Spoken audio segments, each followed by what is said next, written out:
Hey, what's up, folks? Herman Williams back with you again after a somewhat extended and much needed vacation. You know, with everything that is still happening around us, I needed an opportunity to get away from it all and recharge my batteries. I also needed an opportunity to reconnect with family and build some new memories. So we made plans and all met in Providenciales in the Turks and Caicos Islands. I gotta tell you, it was just what I needed. I think we all needed it. We lounged around the pool with a beautiful blue ocean in our backyard. We went jet skiing, which I thoroughly enjoyed. Well, at least the trip out was fun. The water got a little choppy coming back, but it was a great time.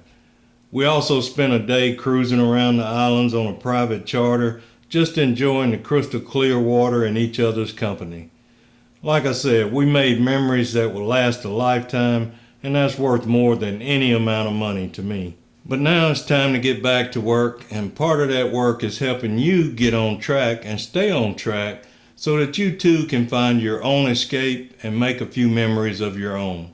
Now, what better way to do that than to start planning now for how you're going to manage your money and your behaviors next year? So today I'm going to talk to you about 5 money moves that you need to make now to lay the foundation for what you will build on next year. So stay right where you are. I'll be right back. First, if you have an IRA and you haven't maxed out your contribution for the year, then please make every effort to get as close to maxing out as possible. Whatever you can scrape together, put it toward your IRA. Do you get an end of the year bonus from your employer? If so, consider using that money to contribute to your IRA.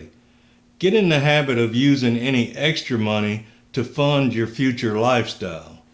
The good news is you have until April 15th or whatever the tax deadline is for this year in order to make a contribution to your IRA and still deduct it on this year's taxes.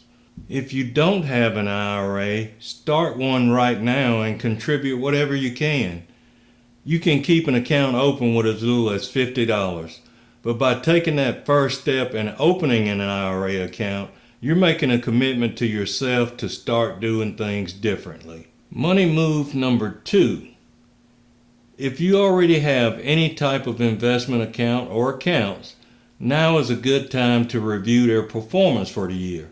Now, when I say review its performance, I don't mean just look at what your return is for the year. There are several things you need to look at actually. Your year-to-date return is just one of them. Let's say your year-to-date return is 11%. Most people would be satisfied with that and wouldn't look any farther. After all, 11% is nothing to sneeze at, especially in the current environment. But a savvy investor would look a little deeper. If you have a diversified portfolio, and you should, then you likely have a mixture of stocks and mutual funds or ETFs that are performing at different rates. Some may be doing well and some may be performing poorly. A lot has changed in the stock market over the last 24 months, so your portfolio may no longer be structured to provide the best return possible. The end of the year is a great time to get rid of some of those losers and maybe take some profits from some of your winners. And it may be advantageous from a tax standpoint. Just remember the tax rules. Short-term losses can only be written off against short-term gains, and long-term losses can only be written off against long-term gains. Just to refresh your memory, short-term assets are those you have owned for less than a year, and long-term assets are those that you have held for longer than 1 year. Listen, folks, this can be a big deal for some people, and it's one of the secrets of building wealth that you need to know how to take full advantage of. Let me explain a little more how this works. Let's say you've been pretty active in the market this year. You've bought and sold some securities and you've made a profit of $10,000. Now, under current tax rules, that $10,000 would be taxed as ordinary income, meaning it would be taxed at whatever rate you currently fall into. Now, I won't bore you with all the math, but if you were in this scenario and you had taxable income of say $50,000. That $10,000 in profit would cost you an additional $1,200 in taxes. But let's say when you reviewed your portfolio, you saw you had some losers that you're still holding on to that are down a cumulative total of $15,000. Now you could hold on to these losers and hope that they come back up in value, or you could go ahead and sell them now and use the tax rules to your advantage. In this case, you would be able to write off $10,000 of the loss against the $10,000 gain, which would nullify that from a tax standpoint. But wait, it gets even better. The tax rules also let you write off excess losses up to $3,000 against ordinary income. So instead of increasing your taxable income by $10,000, you just reduced it by $3,000. The net result on your taxes in this scenario is instead of increasing your tax bill by $1,200, you just reduced it by $1,700. Oh, and by the way, that $2,000 loss that was remaining can be carried over indefinitely. That's how the rich get richer. Always remember, it's not about how much you make, it's about how much you keep. One last thing you should do when reviewing your portfolio is to look at your asset allocation to see if you need to rebalance. If your investment strategy calls for you to have, say, 70% in domestic stock, 10% in international stock, maybe 15% in bonds, and 5% in cash, then look for any areas where you may need to make adjustments. The end of the year or first of the year is a great time to rebalance if needed. Money move number 3 is to check your credit report and your credit score. I personally don't do the whole New Year's resolution thing because I set goals for myself all year long, but I do believe that the start of the new year is a great time to set financial goals and make a personal commitment to reach those goals. If your credit score is not where you want it to be, then now is a good time to educate yourself on what you need to do to make improvements. You're entitled by law to receive one free credit report from each of the 3 credit bureaus once a year. To make sure you get your report directly from the credit bureaus and to make sure you get it for free, go to annualcreditreport.com. I'll leave a link in the description below. I suggest getting your report from one agency at a time. That way you can go back later and pull another report after you've been working on things.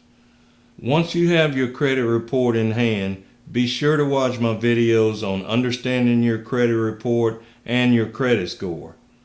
Having a less than desirable credit score costs you money in so many ways. So why not make a commitment now to build a new set of behaviors that will improve your credit score and keep it high throughout your life? Doing this now will literally save you thousands of dollars over your lifetime. If you already have a decent credit score but you can't seem to break that 800 barrier, be sure to watch my video on how to join the 800 Club. Money move number 4. You know, this is the time of year when people tend to rack up some debt with Christmas shopping and other holiday activities, but it should also be the time that you review your debt balances and develop a plan for eliminating debt. I would be willing to bet that there are people out there right now who are Christmas shopping and adding debt to their credit cards that still have balances that they haven't paid off from last Christmas. You have to break the cycle at some point. Poorly managed credit card debt robs you of opportunities to build wealth. Now, I'm not telling you not to use credit cards. On the contrary, actually, when they are managed responsibly, credit cards can actually help you build wealth. But you have to change your behaviors in order to get to a place where you can afford to pay your balances in full each month. If you need help with developing a plan to eliminate debt, please watch my video on debt freedom. In the description of that video, you'll also find a link to a debt freedom calculator that you can use to help you formulate your plan for eliminating debt. Money move number 5. If you truly want to achieve financial independence and live your best life in retirement and possibly retire early, you have to commit to saving and investing at the highest rate possible for you. If you have a 401k plan through your employer and you're not at your maximum contribution, then plan now to systematically increase your contribution rate until you are maxed out. You can do it in small increments, but you have to make it a habit to do it every year starting now. Once you've done it a couple of times, it will become a learned behavior and you won't even think twice about doing it. Right now is the annual benefits enrollment period for a lot of people, so why not bump up your contributions while you're at it? But you don't have to wait for annual enrollment to change your contribution rate. Most plans allow you to make changes at any time. If you receive a raise in pay, that is also a good time to bump up your contributions. If you don't have a retirement plan through your employer, you can still open your own traditional IRA and Roth IRA accounts, and you can get started with very little money. The key is getting started. Now, these money moves are not restricted to the end of the year, and any of them can be executed at any time of the year. But why not make a plan now to make next year the year that you take control of your finances? Everything that I've told you today comes down to behaviors. Your financial behaviors. You can't keep doing the same things you've always done and expect a different outcome. But if you change your behaviors, you can change your life. So until next time, behave well.